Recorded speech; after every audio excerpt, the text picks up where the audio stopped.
Dr. Demographics IE says, for rugby player, what's the best bang for your buck form of aerobic fitness that does not involve running? Example, assault bike, rower, and currently coming back from an injury. Assault bike. Assault bike is phenomenal. Probably assault bike, if it's a lower body injury, which I'm assuming it is because you can't run, then the ski erg is very, very useful due to the fact that you can sit down as you do it, and you could probably make up volume on the ski erg after making up volume on the assault bike, and then possibly the non-recovered area gets unloaded again.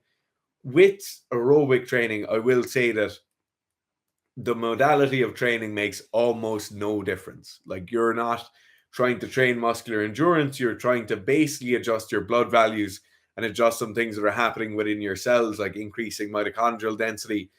And the form that that takes makes very, very, very little difference. If you could knit at a sufficiently fast pace, knitting would be an effective form of aerobic exercise, right? So when we look at these, people then tend to add up like, okay, what relative intensity can I get to? The assault bike, I can get that higher level of intensity a lot easier than I can on a stationary bike. And I can get to it easier on a stationary bike that I will be able to do on an elliptical, because you're just able to work harder, faster as you're there.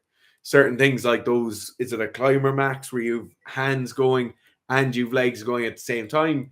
They're very, very effective as well. What I will say though is, most of the time, if you're looking at aerobic training, people miss out on the butter zone, right? So they go either too high and their heart rate is too high and they don't go for long enough, or else they go too low and they go for too long with their heart rate too low, and they make no real difference to their overall fitness. Aerobic training, you really want to think about just constantly having the heart working, constantly having the muscle cells working within a highly aerobic bracket. So you shouldn't be getting into a period where you have large amounts of lactic buildup within the muscle. If you think lactate accumulates when we're anaerobically working, it shouldn't really accumulate when we're aerobically working. So if you're starting to get those real burning pains in your quads, burning pains in your arms as you're on the air bike, then you're not really training your aerobic system as best as possible, because your anaerobic system has now kicked in. So for those, I will say, just make sure you're working within those correct brackets. Something like heart rate can be a nice thing to monitor as you're working in there. And just a lot of time we tend to hop on a bike for 20 minutes or hop on a piece of equipment for 40 minutes and do our aerobic work, and we don't really have it well planned out. Like, you should be planning it out in the exact same way you plan out your entire off season of strength training.